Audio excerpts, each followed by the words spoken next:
El profeta Ezequiel y las visiones prohibidas del trono de Dios.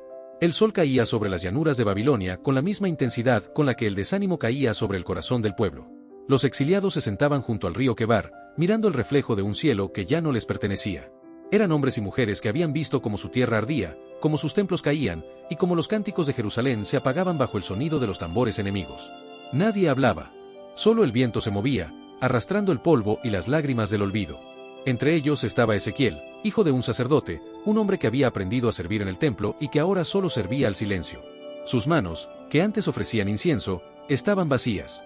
Su mirada, que antes buscaba el resplandor del altar, se perdía en el horizonte. Pero dentro de él, algo seguía ardiendo. Era una llama débil, casi invisible, pero viva. Una chispa que se negaba a morir. Y fue esa chispa la que el cielo eligió para encender un fuego nuevo. Aquella tarde, mientras el sol descendía y el aire se volvía espeso, Ezequiel sintió un temblor en el pecho. El aire cambió de peso, como si una presencia descendiera sobre la tierra. Un viento sopló desde el norte, distinto a cualquier otro. Era un viento con propósito. El río se agitó, el polvo se levantó en espirales, y un resplandor comenzó a formarse a lo lejos. Los demás no vieron nada. Solo él. Y mientras los demás cerraban los ojos por el resplandor del atardecer, Ezequiel los abrió por completo. Y el cielo se abrió ante él. No era una visión de este mundo. Era algo que cruzaba el entendimiento, que quemaba sin fuego y sonaba sin sonido. Ezequiel vio salir de la tormenta una nube brillante, con relámpagos que danzaban en su interior. Del centro de la nube surgía un resplandor como el metal al rojo vivo. Y dentro de aquel fuego, 4 figuras se movían. Sus cuerpos brillaban como el bronce pulido. Cada uno tenía 4 rostros, el del hombre, el del león, el del toro y el del águila. Sus alas se extendían, tocándose unas con otras, y bajo ellas había manos humanas que sostenían el movimiento de la creación. Cada una de esas criaturas se movía en todas las direcciones sin girar, impulsadas por una fuerza invisible. El sonido de sus alas era como el rugido de muchas aguas, como el estruendo del trueno que llena el firmamento. Ezequiel tembló. Cayó al suelo. No podía mirar, pero tampoco podía apartar la vista. Entonces, vio algo más. Junto a cada criatura había una rueda. Y dentro de cada rueda, otra rueda. Ambas giraban una dentro de la otra, llenas de ojos por todo su contorno. Era el movimiento del tiempo y del destino. Era la forma de lo eterno girando sobre sí mismo.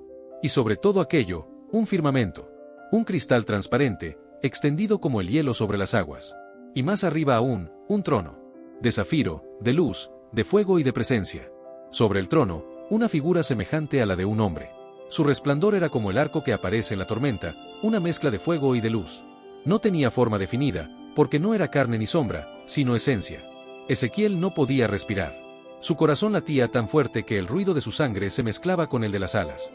Sintió que el tiempo se detenía, que su alma salía de su cuerpo y quedaba suspendida ante algo demasiado grande para existir. Entonces, la voz. Una voz que no era sonido, sino vibración. No provenía del aire, sino de dentro de todo lo creado. Hijo de hombre, levántate. Ezequiel quiso responder, pero no pudo. Su cuerpo pesaba como si lo hubiera tocado la eternidad. El viento se arremolinó a su alrededor, y una fuerza invisible lo levantó sobre sus pies. No temas. Yo te envío al pueblo que se rebeló contra mí. Ellos escucharán o no escucharán, pero tú hablarás. Porque no hablas tus palabras, sino las mías. El fuego del cielo descendió hasta él, envolviéndolo sin quemarlo. Sintió su piel vibrar, sus venas arder, su espíritu quebrarse y renacer en un solo instante. Entonces comprendió, su vida ya no le pertenecía. Había sido elegido para ver lo que nadie debía ver. Días después, el silencio regresó, pero Ezequiel ya no era el mismo. Mientras los demás se lamentaban junto al río, él escuchaba el eco de aquella voz en el interior de su pecho. Todo le parecía distinto. El sol, el polvo, el sonido del agua. Todo tenía un ritmo, un lenguaje oculto. A veces despertaba sobresaltado en medio de la noche, creyendo escuchar el batir de alas o el murmullo de ruedas. Pero no era sueño. Era la memoria de lo divino, que ya no podía callar. Ezequiel comprendió que no había sido escogido para escapar del exilio, sino para ver dentro de él. Para demostrar que incluso en tierra extranjera, la presencia de Dios podía descender. Una noche, la voz lo despertó de nuevo. El aire estaba pesado, el fuego de una lámpara temblaba junto a su cama. Levántate, dijo la voz. Ve al campo, y allí hablaré contigo. Ezequiel obedeció. Salió al amanecer, cuando la neblina aún cubría el horizonte. Caminó entre los álamos del río, hasta que el viento cambió. Entonces, lo vio otra vez. La gloria del Señor, igual que la que había visto junto al Quebar. Ezequiel cayó sobre su rostro, y la tierra tembló bajo su cuerpo. El resplandor se acercó, y el aire se llenó de calor. La voz volvió a resonar. Hijo de hombre, te he puesto como centinela. Cuando escuches mi palabra, adviérteles. Si tú callas, su sangre caerá sobre ti.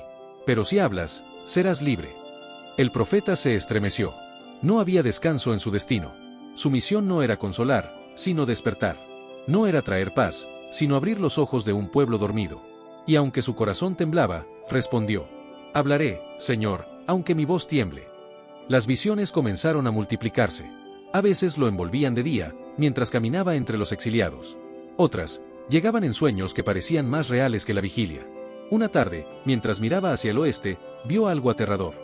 La gloria del Señor abandonando Jerusalén.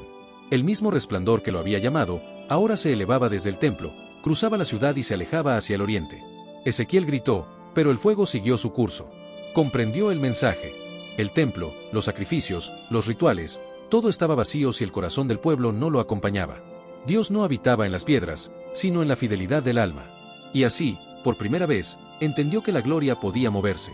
Que la presencia divina no estaba encerrada en un lugar, sino viva, libre, buscando corazones donde reposar. El profeta sabía que la gloria podía moverse, pero no imaginaba que también podía regresar.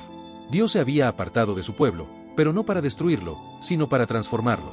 A veces la distancia es la manera en que el cielo enseña a valorar su cercanía. Durante muchos días, Ezequiel guardó silencio.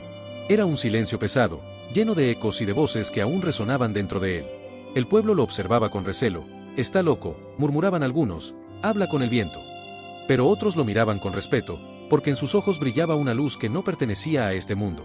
Entonces, vino otra visión. Fue llevado, en espíritu, a un valle desolado.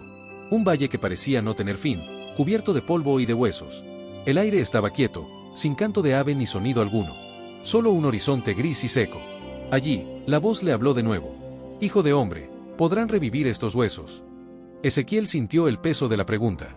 Ante él yacían los restos del pasado, los fragmentos de lo que alguna vez fue vida. Podrían representar a su pueblo, a su historia, a su esperanza. No lo sabía. Así que respondió con humildad: Señor, tú lo sabes. Y la voz volvió a resonar, firme como el trueno y dulce como el agua. Profetiza sobre estos huesos, y diles: oíd palabra del Señor. Así dice el Altísimo: he aquí que haré entrar espíritu en vosotros, y viviréis. Ezequiel levantó las manos y habló. Sus palabras cruzaron el aire y tocaron el polvo. Y el valle comenzó a temblar. Un sonido de golpes, de huesos chocando, de tierra moviéndose, llenó el horizonte. Los huesos se unieron, formaron esqueletos, los esqueletos se cubrieron de tendones y carne. Pero aún no había vida. Entonces, la voz volvió. Profetiza al espíritu.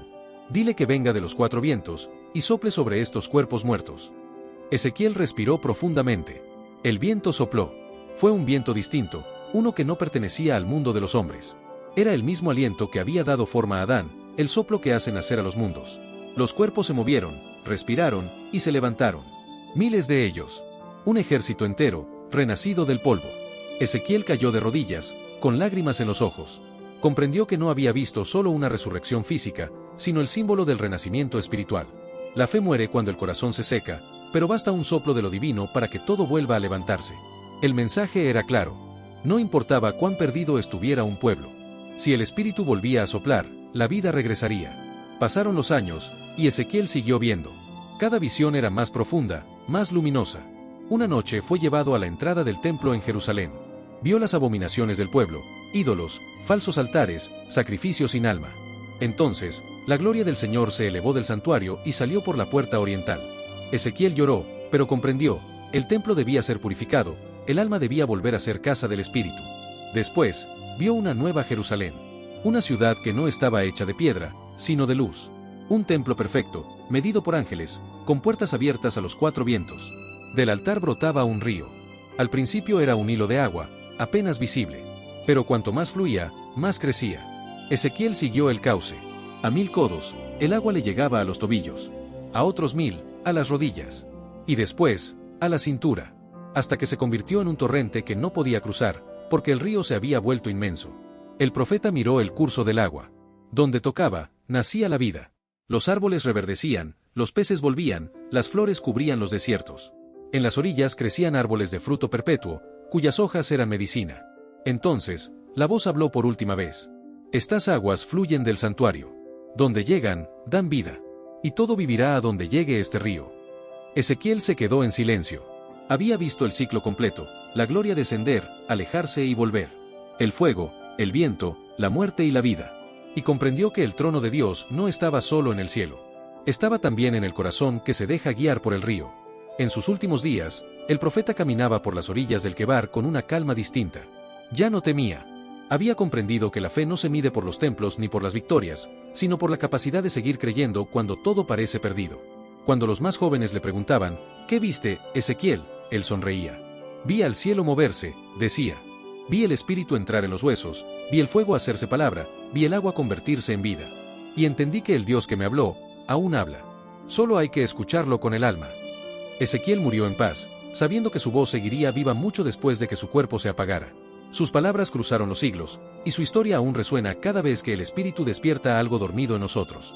Porque las visiones del trono no fueron solo suyas. Fueron una promesa para todos los que buscan la luz en medio del exilio interior. Cuando la fe parece apagada, cuando los huesos del alma se enfrían. El mismo viento que sopló en aquel valle sigue buscando corazones dispuestos a levantarse. Y así, el profeta que vio el fuego y el río se convirtió en el símbolo de algo eterno. La certeza de que Dios no se ha ido. Solo espera que alguien vuelva a escuchar.